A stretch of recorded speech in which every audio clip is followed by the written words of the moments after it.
Some footage seems meaningless, but sometimes it's the forgotten reels that hide the most horrifying truths. In 1969, an adventure magazine reporter named Milt Macklin, along with his film crew, flew into the wild jungles of Papua New Guinea to shoot a documentary about a man who had mysteriously vanished in the area.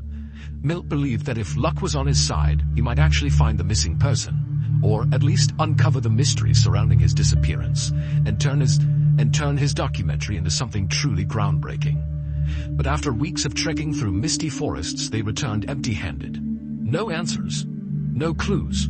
All that remained were dusty reels of forage, never watched by anyone. Until years later, when a new documentary team decided to revisit the case, they unearthed Milt's forgotten footage, and what they discovered left them speechless. Because hidden within those old tapes was something far more disturbing than anyone had ever imagined. Something that changed everything about the missing person story. Today I'm going to tell you the story of what was captured on that footage, and more importantly, the terrifying truth it revealed. But be warned, what you're about to hear is deeply unsettling.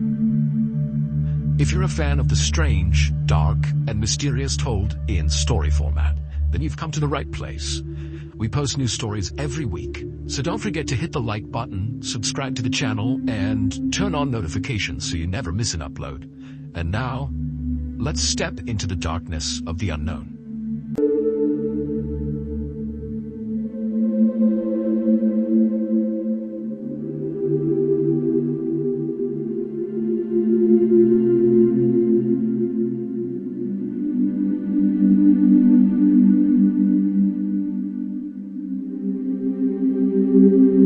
On the morning of Saturday, November 18th, 1961, a 23-year-old man named Michael Rockefeller reached down and grabbed the pole cord that was connected to the outboard motor that was on the boat that Michael was riding in. And Michael, he pulled and pulled on that cord, but he could not get this engine to restart. It just sputtered and wouldn't turn over. And without power, that meant that Michael and his small crew just continued to drift farther and farther out to sea. But that wasn't even the worst of the situation. The boat that Michael and his crew were on, which was a 40-foot-long catamaran, it was two handcrafted canoes tied together, well, it was starting to sink. Minutes before, Michael and his crew had been happily traveling along the beautiful green jungled coast of New Guinea when they had to cross over this area where the water was particularly turbulent.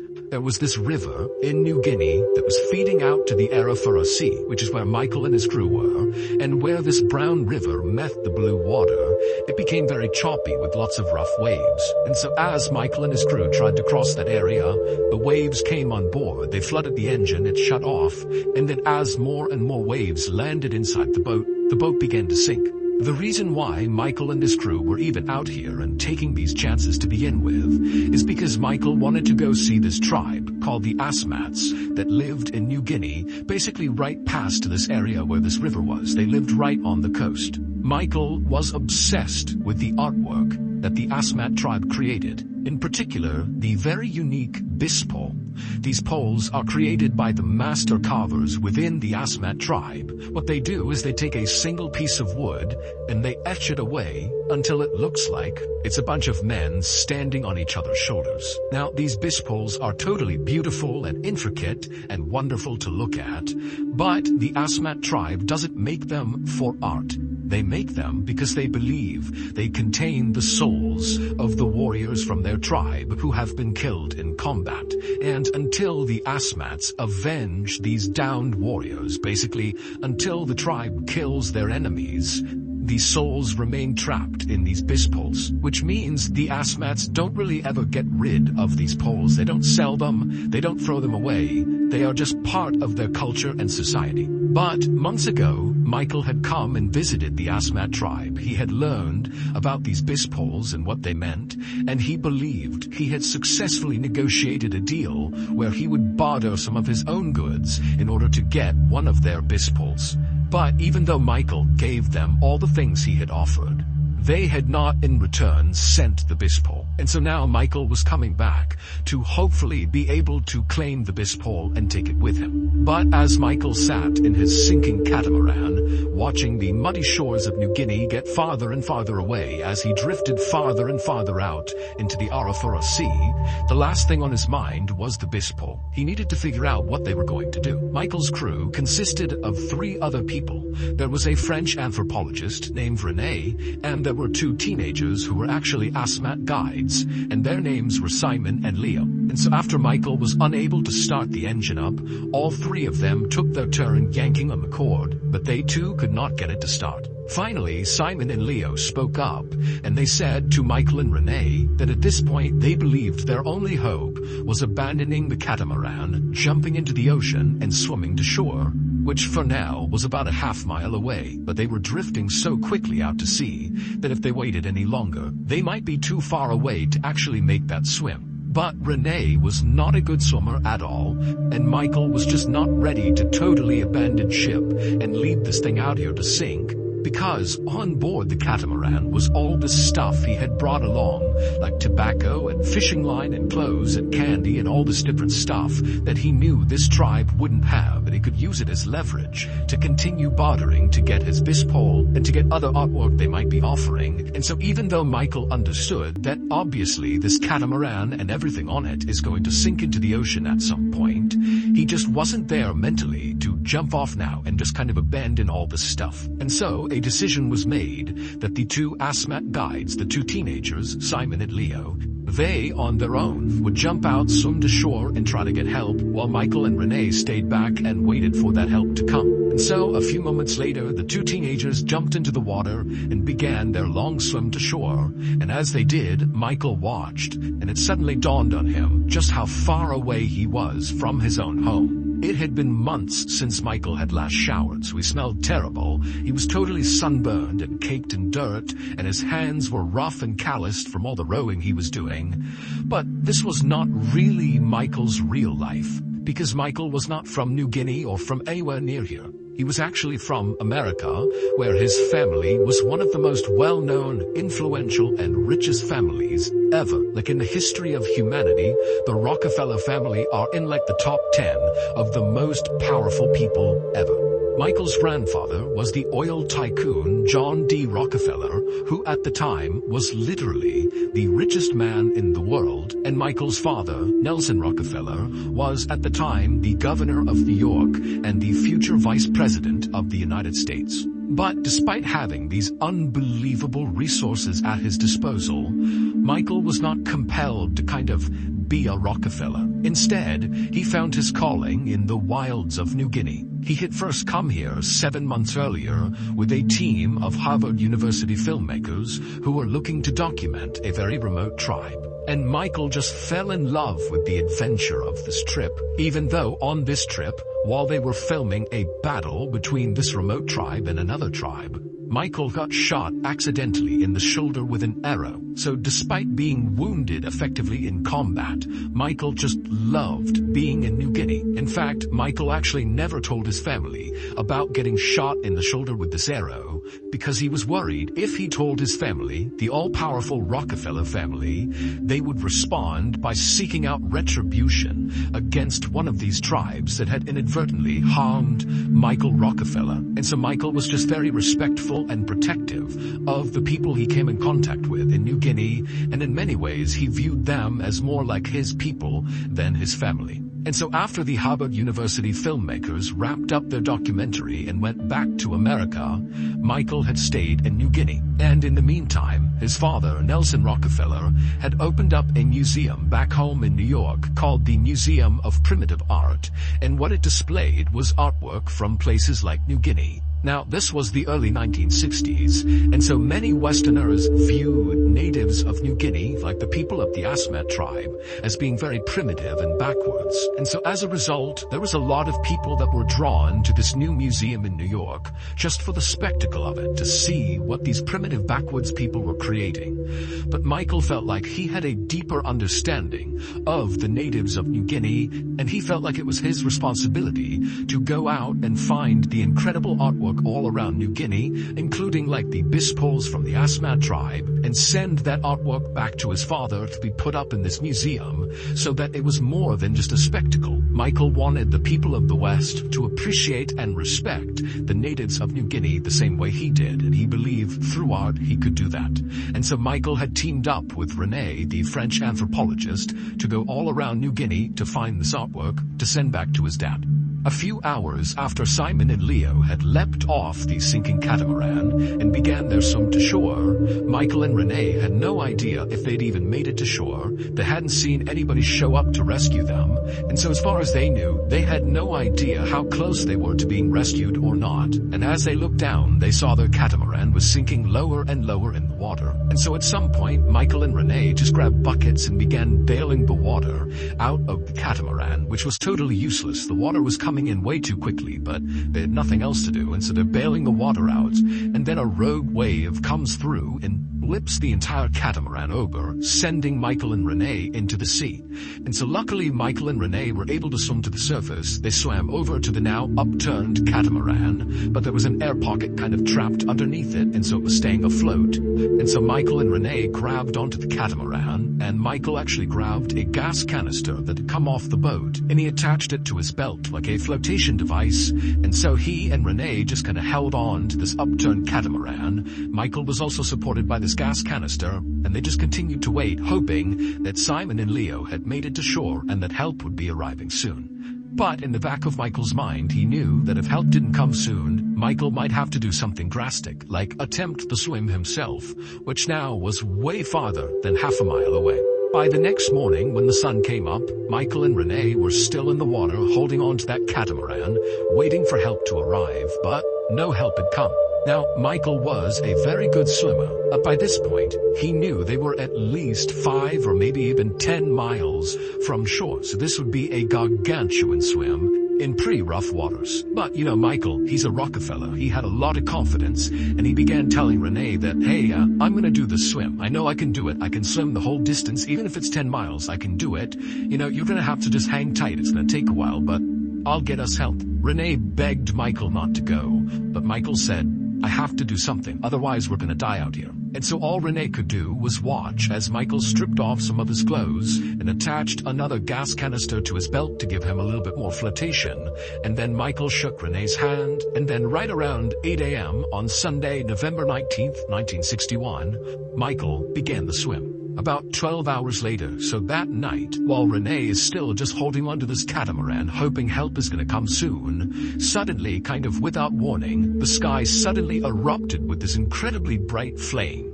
And what it was a plane flying overhead that had spotted René and the upturned catamaran. They had fired a flare into the air to be like, hey, we see you, we're gonna send help. And then just a couple of hours later, a boat came around and picked René up. And when René climbed on board, he was so relieved, and he asked the captain, hey, did Michael Rockefeller tell you I was out here? Is that why you knew I was here? And the captain said, no, we were told by 2 teenagers, 2 guides, Simon and Leo, that you were out here. No one's heard from Michael. Now, you need to remember that Michael Rockefeller was a Rockefeller. And so as soon as René heard, oh my goodness, we don't know where Michael is, and he told the captain that Michael had begun this unbelievably long swim to shore to get help, it was like suddenly a bomb had gone off in the Rockefeller family, and they committed all of their money and their resources and their influence to launch the biggest manhunt basically ever to find Michael. They dispatched ships and helicopters and planes. They got in touch with the US Navy and got them to be fully involved. I mean, they looked everywhere for weeks, but they could not find Michael. This search for Michael would continue for years. Now, it wouldn't be as intense as the first few weeks, but there was always somebody or some entity looking for Michael around the area where he had begun that swim. But by 1964, so 3 years after Michael had begun the swim to shore, the Rockefeller family finally accepted that Michael had to be dead, that he had to have drowned on that 5 or 10 mile swim to shore.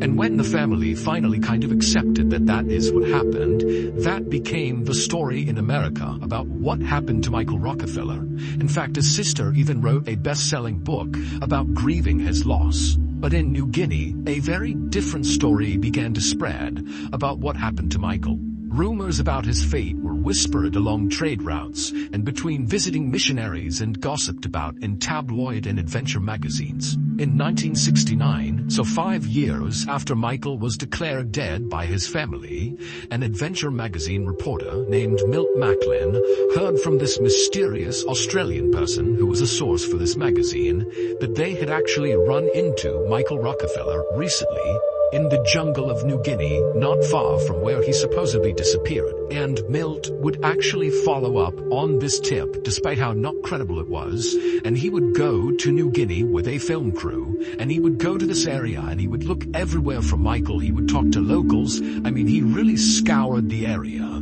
but there was no sign of Michael. And so Milt, feeling very let down by this, he came back home, and he actually wrote a best-selling book about his quest to find Michael Rockefeller. But, crucially, even though he had shot all this footage, both at a distance and up close of all these tribes in the area where Michael supposedly was, he and his team never really reviewed the footage. They basically shot all this footage while they were there looking for Michael, couldn't find him, and said, "Matt," and put the footage aside. But 40 years later, another documentary film crew decided they were going to go to New Guinea and look for Michael, because there were still all these rumors floating around that Michael was alive and living in the jungles of New Guinea. And before they actually went to New Guinea to go looking for Michael, they uncovered this unwatched footage from Milt Macklin, and they watched all of it, and they discovered something unbelievable. Amongst the hours and hours of footage, there is this brief shot taken from a distance where the film crew is shooting on land out towards the water, and you see this canoe come into frame, and it's full of Asmat tribe warriors. This is a war party, and they're making their way presumably into battle with some other tribe. But amongst these big strong men is one man who totally stands out, because he doesn't look like the other Asmat warriors. He is a naked, bearded white man who, again, even though the quality of the film was poor, he totally looked like Michael Rockefeller. And so as soon as word got out about this footage, very quickly rumors began to spread all around the world about how this heir to a billionaire's fortune had decided to turn away from his family and just live amongst the Asmat tribe as one of theirs. Now, again, we have no idea if that really was Michael Rockefeller. It could easily have been, a missionary or some other white person that happened to be in New Guinea. But the story was incredible, and so it spread everywhere. In 2012, so 4 years after this unwatched Milt Macklin footage came to light, and over 50 years since Michael Rockefeller actually went missing, a National Geographic journalist named Carl Hoffman, who had grown up totally fascinated by the mystery surrounding Michael Rockefeller, he decided that he would go to New Guinea and finally get to the bottom of what happened to Michael Rockefeller. And after Carl and his interpreter went to New Guinea and lived with the Asmat tribe for months and gained their trust and gained their respect, they began to tell him a brand new story that he had never heard before about what happened to Michael, the real story. And they gave him a dire warning that if he ever told anyone what actually happened to Michael, that the whole village would likely be killed, and maybe even he too would be killed. But Carl didn't listen. After hearing what really happened to Michael, he left New Guinea and wrote a book about it called Savage Harvest. And from his book, here is what happened to Michael Rockefeller.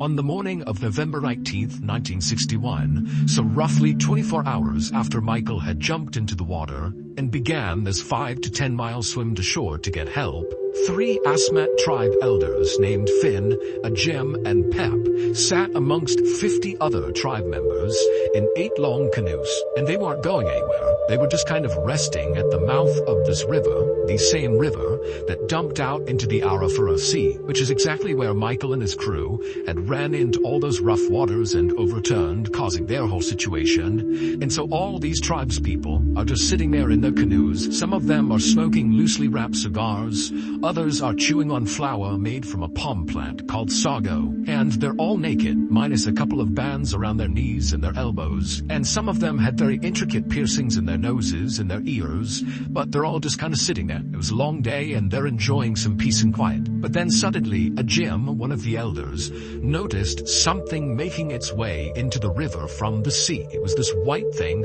kind of slithering towards them, and immediately Jim called out to the others to look, there's something over there. It's a white crocodile, it's a serpent, it's something. And they all look, and they're watching, and slowly this white thing is moving its way closer and closer to them. And so, not wanting to be caught off guard, the entire group got ready and began paddling over to see what this thing was, because if it was a threat, they could deal with it. If it wasn't, so be it. And so as these 8 canoes converged on this white thing, some of them had their spears up ready to attack. But when they finally saw what this creature was, they realized it was not some serpent or crocodile or something. It was a white man, and he was floating on his back, and he had these weird flotation devices on, but he was not a threat. And so right away, all the tribesmen, they put down their spears, they kind of laugh, thinking that they were in danger for a second. And this white man, who was Michael Rockefeller, he rolled over and he looked up and he couldn't believe what he was seeing. He's just swam like 10 miles to get here, and he's seeing the tribe that he had come to see in the first place. They've come here to rescue him. And so, practically crying with relief, he turned around and grabbed one of their canoes, and as soon as he did, one of the elders, Pep, looked down at Michael holding on to his boat, and then Pep looked up at the other 2 elders, Finn and Jim, and they just stared at each other, then back at Michael, then back at each other, and then they nodded in agreement. And then Pep helped Michael into the boat. Michael immediately just laid in the middle of the boat. He was so exhausted from that swim, but he was so relieved, and he just laid there while the tribe kind of got back into position. They turned their canoes around and began paddling back up the river, back inland, and as they paddled, they began this very strange chant. All 8 canoes, all 50 plus members of the tribe, all in unison, began this chant.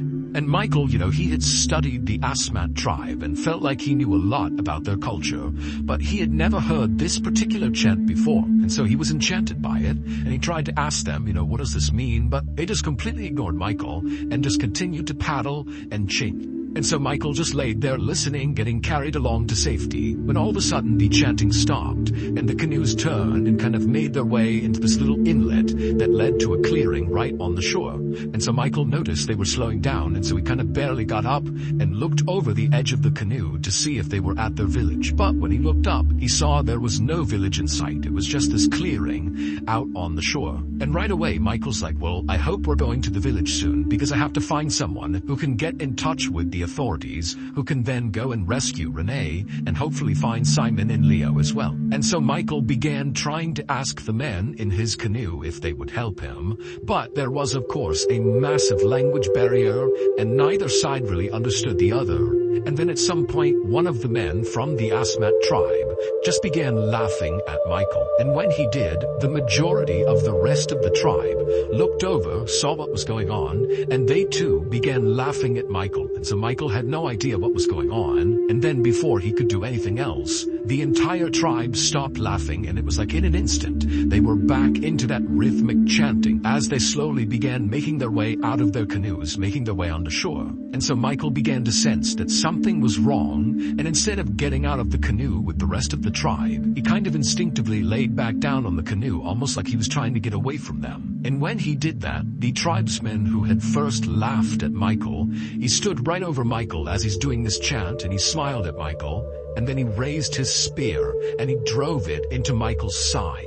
And the second he did that, other members of the tribe raised these horns they were carrying and began blasting into their horns. And so Michael is screaming out in pain, but he's got no strength to defend himself. And so he kind of like rolled over onto the other side on this canoe, kind of trying to protect himself. And when he did that, the guy just lifted a spear again with a big smile on his face and drove it into Michael's other side. After the man pulled the spear out, Michael, who's in horrible pain, managed, perhaps with his adrenaline, to pull himself up and over the side of the canoe. So he kind of fell out onto the mud, and he tried to stand up to get away from them, but there was nowhere he could go. And so as he's kind of fumbling in the mud, two of the tribesmen walked up behind him, grabbed him under the arms, and they began carrying him across the clearing towards the jungle. And as they walked, that rhythmic chanting continued, and periodically Michael would hear someone blast on their horn. And so Michael was dragged across the shoreline into the jungle, and then finally to another clearing in the jungle, not anywhere near their village. And Michael was positioned in the middle of this clearing and put on his knees. So Michael is kind of guarding his sides with his arms. He's incredibly weak. He's on his knees. The tribe kind of formed a circle around him, and they're continuing this chant. And then at some point, one of the tribesmen walked up to Michael, grabbed his head and pushed it forward, exposing the back of his neck. And then another tribe member walked in, and again, the whole time, this chanting is going on, horns are being blown, and this other tribesman comes up and he raises an axe, and he brings it down on the back of Michael's neck. It would turn out the Asmat tribe knew who Michael was. They remembered him from his visit several months earlier when he had attempted to barter for their bis poles, and they had been totally offended that this rich white man had shown up and thought he could just buy one of their sacred artifacts like it was some trinket to be put on display in a museum. And so they had held on to it, deep hatred for him. That was why they didn't send their bis pole to him. They weren't going to give it to him. But when Michael had kind of magically floated into their river, and suddenly the Asmat tribe has him sitting in their canoe, the three village elders, Finn, Jim, and Pep, they all just kind of looked at each other and nodded in agreement that they were going to ritualistically kill Michael to avenge the deaths of many of their fallen warriors that those bis poles apparently contained the souls of, because many of their warriors had been killed by white men in the past, and so Michael was going to be their way to avenge their souls. And so that chant that Michael heard them all saying, that was the chant they did when they performed this execution ritual. Except they didn't just kill Michael. After one of those tribesmen brought the axe down on the back of Michael's neck, another tribesman walked up and grabbed Michael's hair, pulled his head back, then used a knife to slash at his throat to actually remove his head. And then after his head was removed, again with all the chanting continuing in the circle the whole time, members of the tribe came up and began cutting Michael's body absolutely to pieces, separating his organs and his flesh, his bones into different piles. And then very quickly they got a fire going and cooked and ate Michael. And of all the parts of his body that were eaten, his brain was apparently the most important, and so only Finn, Jim, and Pep, the three elders, were allowed to eat the brain. And then finally, after they had finished eating and took all the remaining meat that had not been consumed, and they put it into their pouches to eat later, Finn, one of the elders, took Michael's skull, and he would bring it back to the village, and he would cover it in banana leaves, and he would paint it and treat it like a trophy. A few days later, when that huge search party came through the area, looking for Michael, the Asmat tribe knew they could never whisper a word about what happened to Michael, because if it got out, it's very likely that Westerners would want to retaliate against them. And so for decades and decades, their secret stayed safe until Carl Hoffman of the National Geographic heard the story and then wrote the book about it, Savage Harvest.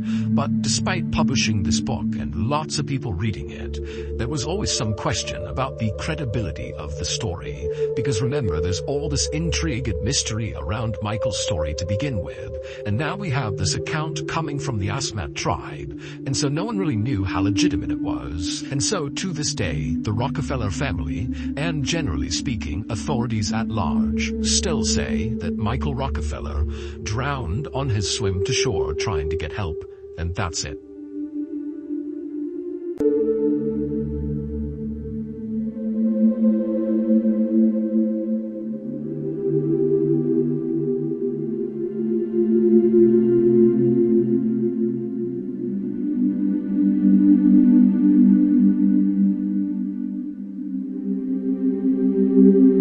this day, no one truly knows what happened in that jungle, and whether what was captured on that footage was real or just a haunting illusion born from fear. But one thing is certain, some mysteries were never meant to be uncovered, and when they are, the price can be far more terrifying than silence. Thank you for watching today's story. If you found this tale strange, dark, and unsettling, don't forget to leave a like, share the video, and subscribe to the channel. And make sure to turn on notifications so you never miss another story. Each week, we'll take you deeper into the hidden corners of the world you thought you knew. Until next time, I'll see you in another strange story.